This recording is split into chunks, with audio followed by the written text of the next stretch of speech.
이 사도 바울은 영적인 아버지인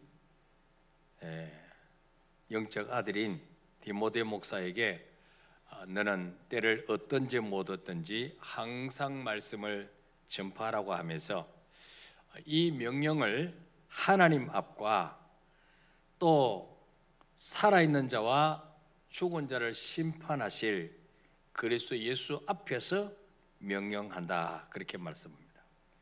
또한 그가 나타나실 것 같고 그의 나라를 두고 엄하게 명령한다, 그렇게 강조하고 있습니다. 우리에게는 전도가 참 부담스럽게 느껴지고 꼭 저 사람이 듣기 싫어하는 소리인데 해야 될까? 잘못하면 감정에 상할 수도 있고 관계가 깨어질 수도 있는데 꼭 우리가 예수 믿어야 구원받는다고 전해야 될까? 그래서 굉장히 부담스럽게 전도가 느껴질 때가 있습니다. 자, 그러나 전도자로서 우리가 항상 뭘 기억하고 복음을 전해야 될까? 오늘 몇 가지를 생각하고자 합니다. 첫째로 따라해 볼까요? 재림의 때가 가까웠다. 자, 우리 4장 1절 다시 읽어봅시다. 시작. 하나님 앞과 살아있는 자와 죽은 자를 심판하실 그리스도 예수 앞에서 그가 나타나실 것과 그의 나라를 두고 엄히 명하노니. 아멘.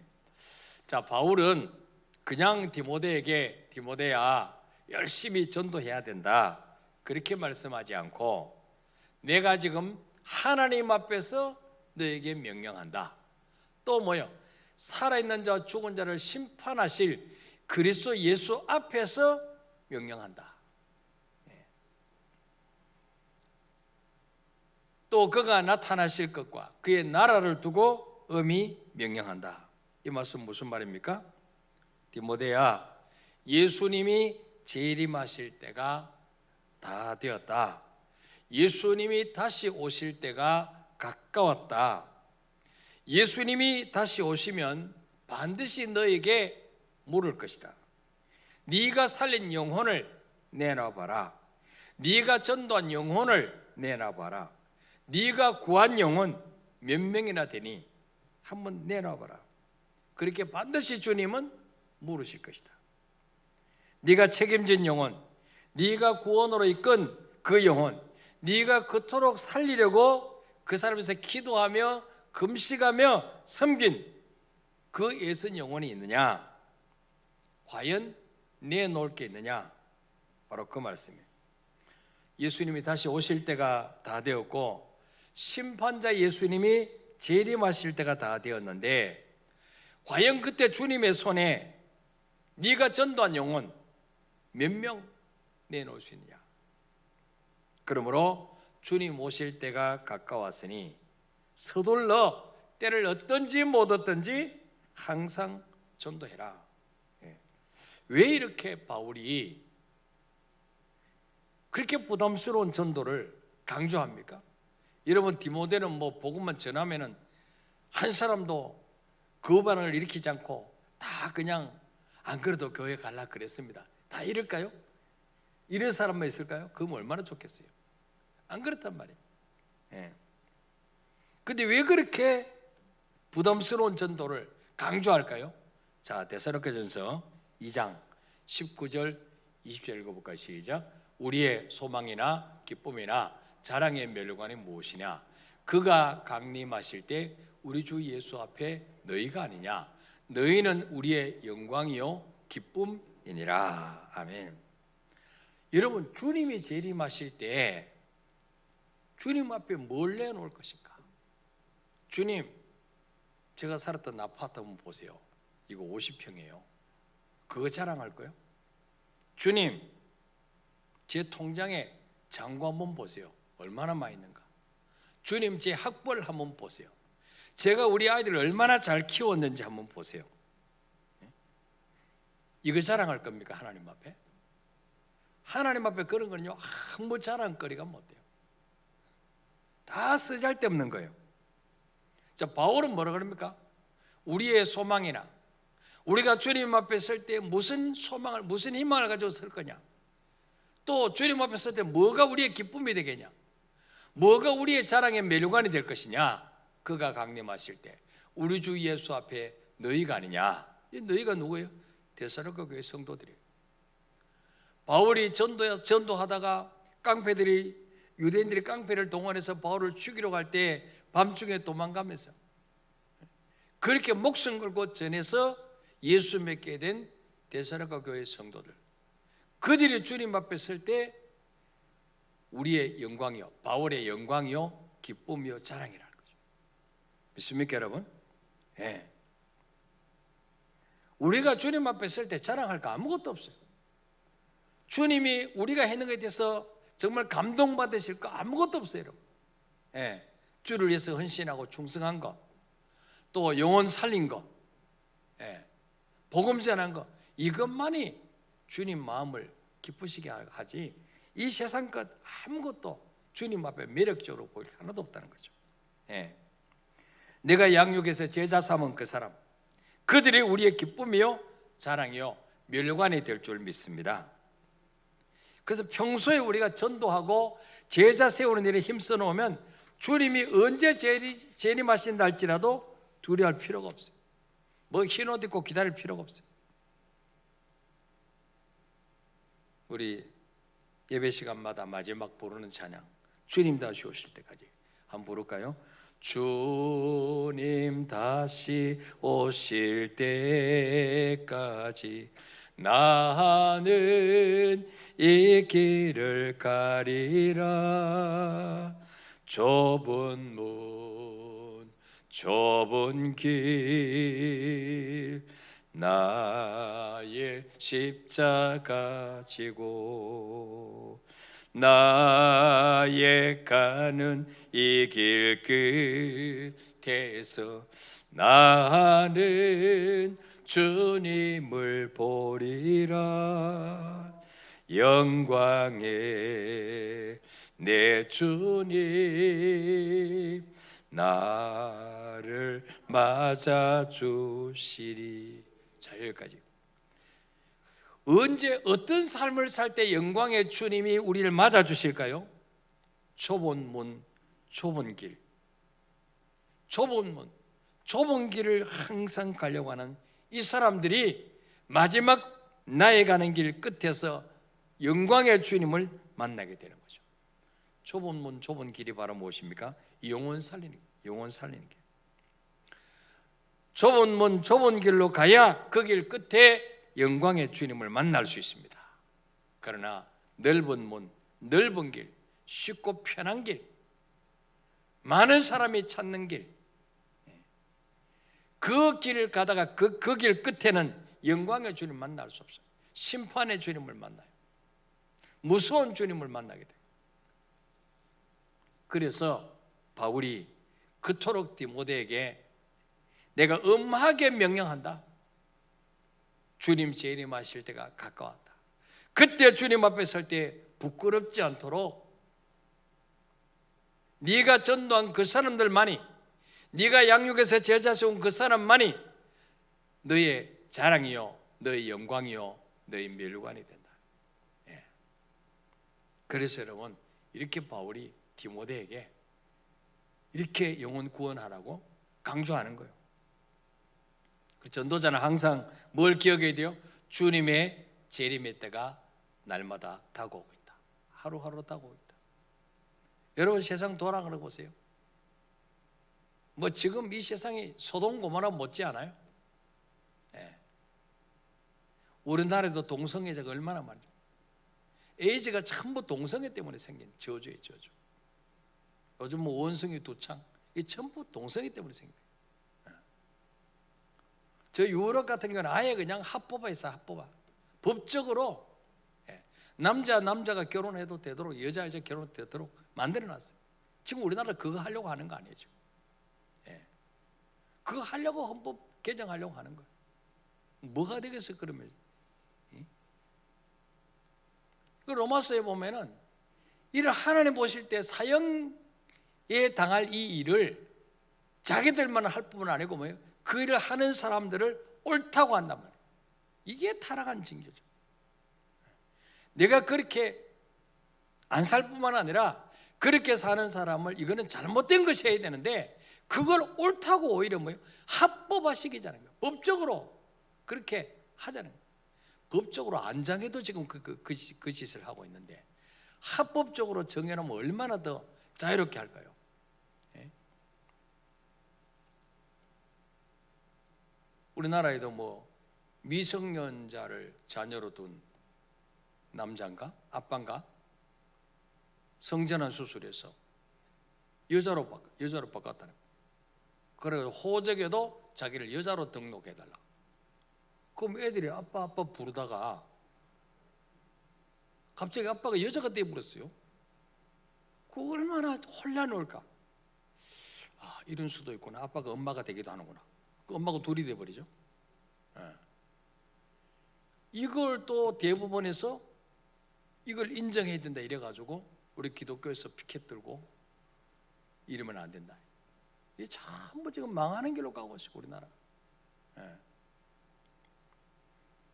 이게 합법화되면 법으로 제정되면요, 강단에서 목사가 설교할 수 없어요. 동성애가 잘못된 것입니다. 그러면 감옥 가야 돼요. 벌금 내야 돼요. 예. 동성애자가 우리 교회 부목사로 들어올 수 있어요. 동성애자가. 그런데 동성애라고 해서 안 받아주면 담임 목사 감옥 가야 돼요.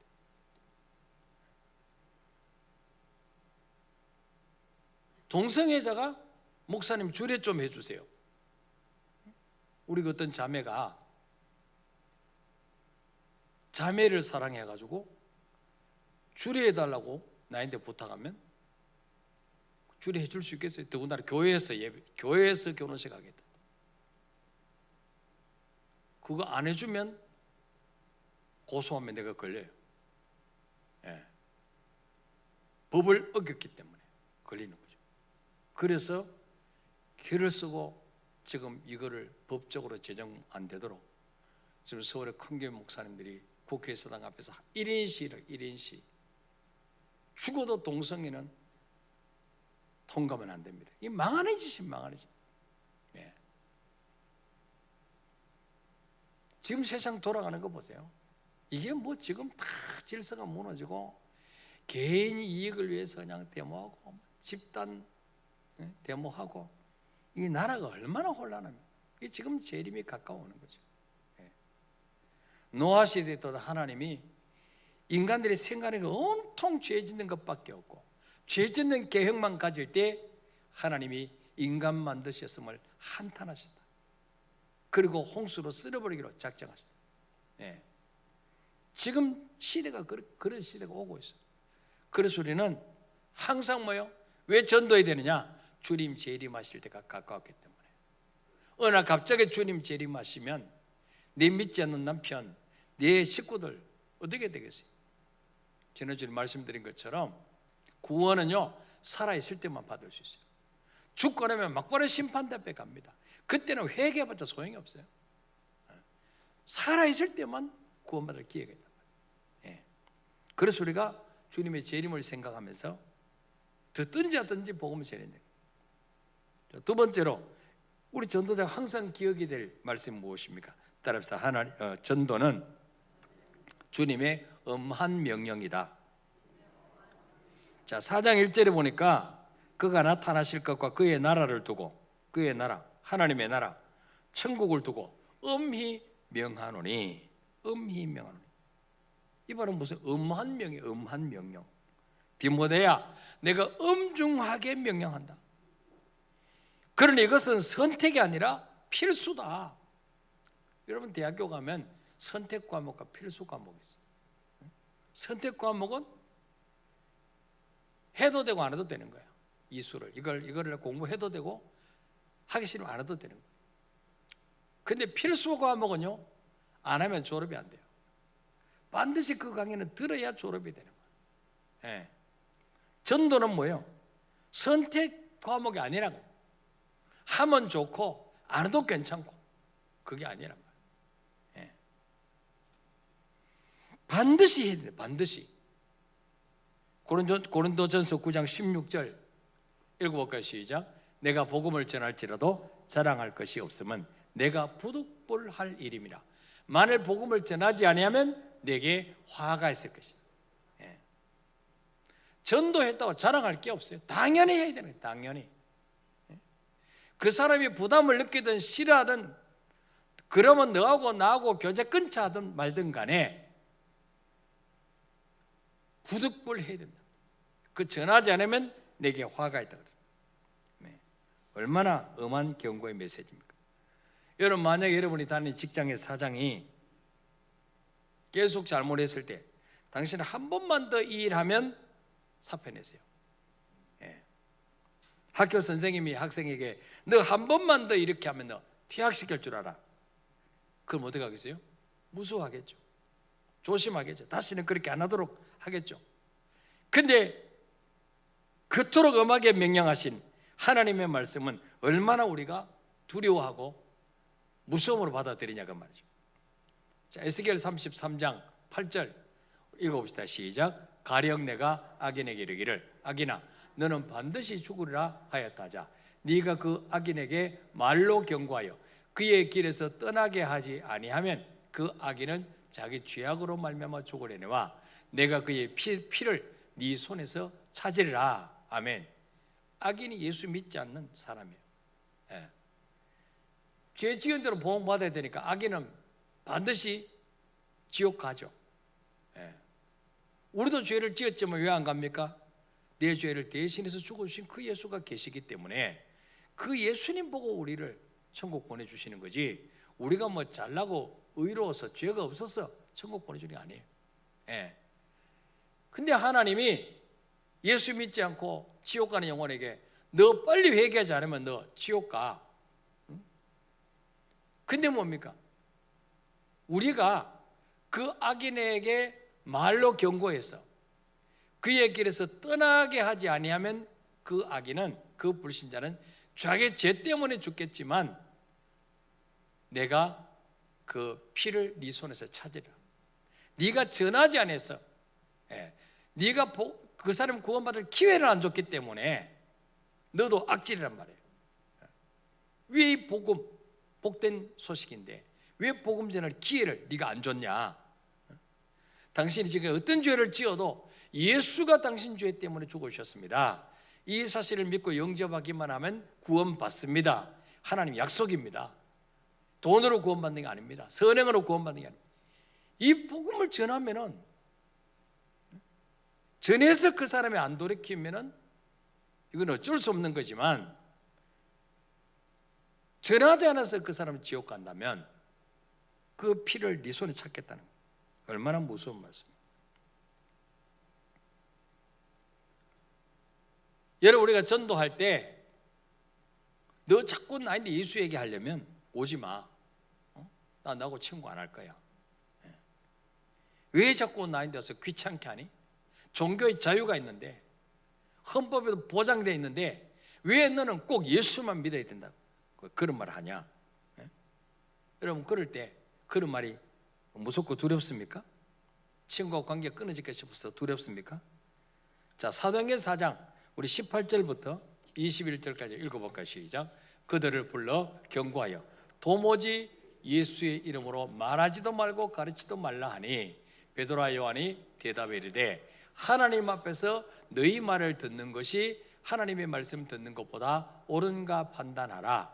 우리는 보고 들은 것을 말하지 아니할 수 없다 하니 관리들이 백성들 때문에 그들을 어떻게 처벌할지 방법을 찾지 못하고 다시 위협하여 놓아 주었으니 이는 모든 사람이 그 된 일을 보고 하나님께 영광을 돌림이라. 아멘.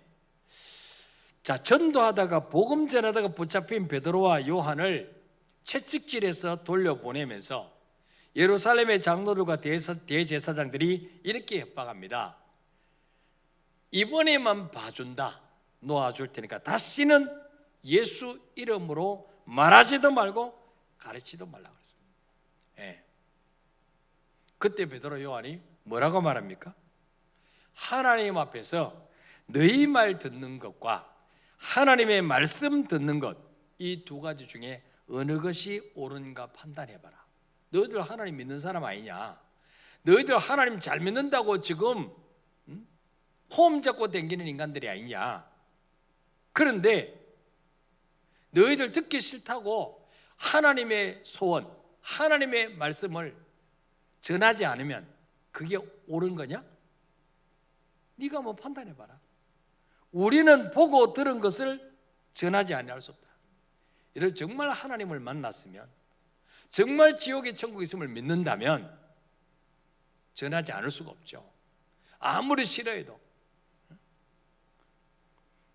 너희 말 듣는 게 옳은가? 하나님 말씀 듣는 게 옳은가? 네가 한번 판단해봐라.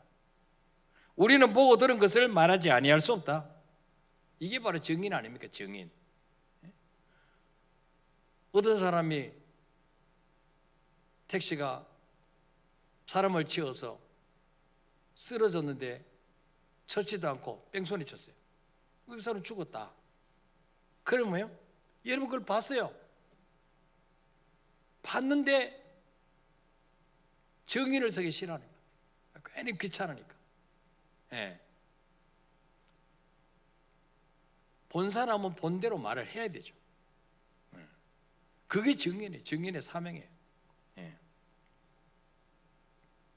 이렇게 베드로와 요한은 협박하고 채찍질하고 감옥에 가두더라도 뭐예요? 다시는 예수 이름으로 말하지 말라. 그래도 당당하게 우리가 하나님 앞에서 하나님 말씀 전하는 것, 하나님 말씀 듣는 것과 너희 말 듣는 것, 어느 것이 옳은가 판단해봐라. 예. 사람 비위 맞추는 것이 아니라 하나님의 소원을 우리는 당당하게 말해야 됩니다. 그리고 이 두 사람은 감옥에서 나오자마자 또 전도했습니다. 어떻게 이렇게 할 수가 있었습니까? 자신의 목을 자르겠다고 하는 그들의 경고보다도 하나님의 명령이 더 두려웠기 때문에. 이 땅에서 인간관계는요, 그 사람이 죽거나 내가 죽으면 끝이에요. 그러나 하나님과 우리의 관계는요, 죽는다고 끝나는 게 아니에요. 내 자손 천대까지 이어집니다. 하나님과 내 관계는요, 내 당대로 끝나는 게 아니에요. 그래서 하나님 앞에 잘 살아야 돼요. 믿습니까, 여러분? 예. 자, 마지막으로 우리 전도자는 항상 뭘 기억해야 되냐? 따라합시다. 내 인생도 결산할 날이 임박했다. 자, 디모데후서 오늘 4장 6절 읽어볼까? 시작. 전제와 같이 내가 벌써 부어지고 나의 떠날 시각이 가까웠도다. 바울은요, 이제 내가 죽을 때가 가까웠음을 직감했어요.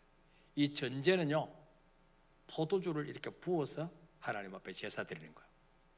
자신의 목숨을 이제는 부어서 하나님 앞에 제물로 부어드릴 때가 가까워오고 있다. 바울이 직감했어요. 그런데 죽을 때가 임박해서 보니까 너무나 후회스러운 일이 있었다는 거예요. 그게 바로 뭐냐? 한 명이라도 더 전도할 걸. 한 명이라도. 이것이 후회가 되었기 때문에 디모데에게 너는 죽음 앞에서 후회하지 않도록 한 명이라도 더 복음 전하고 가라. 그런 말을 하고 있어요. 지금 피곤하고 바쁘다고 전도하지 않는데 정작 하나님 앞에 서는 날이 다가오면 그때 후회하게 될 것이다. 그렇게 말하고 있습니다. 유명한 영화 쉰들러 리스트라는 그 영화에 쉰들러라고 하는 유대인 사업가가 있죠. 독일 군들이 유대인들을 학살할 때 한 명 한 명 명단을 작성해서 가스실에 데려가서 학살할 때 그 독일 장교를,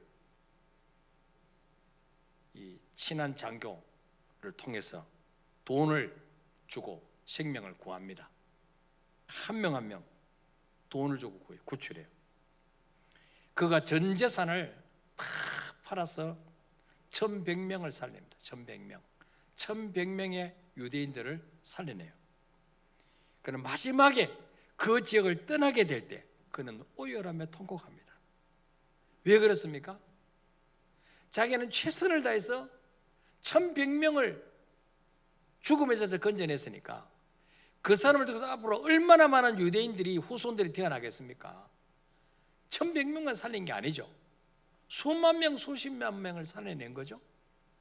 자기 피땀 흘려서 벌었던 돈 다 그 사업을 팔아가지고. 근데 자기는 최선을 다해서 전도했다고 생각했는데 나중에 그 말을 떠날 때 보니까 자기가 타고 다니는 차, 이게 눈에 들어온 거죠. 내가 이 차만 팔았다면 10명은 더 살릴 수 있을 텐데 통곡합니다. 그리고 자기 옷에 있는 금배지, 이거를 떼면서 뭐예요? 이 금배지를 빼서 팔았다면 2명은 더 살릴 수 있을 텐데 통곡합니다. 예. 여러분, 우리 인생도 결산하는 날이 옵니다. 결산. 그날이 언제인지 아무도 모릅니다. 항상 내 인생에 하나님 앞에 심판대에 서서 결산할 날이 온다. 이걸 기억하면서 여러분, 내일 하루 남았죠? 때를 얻든지 못 얻든지, 그 사람이 듣든지 안 듣든지, 내가 기도하는데 자꾸 하나님이 당신 생각이 나게, 당신에게 이 복음 전하겠다, 당신이 믿든 안 믿든 지옥 천국이다.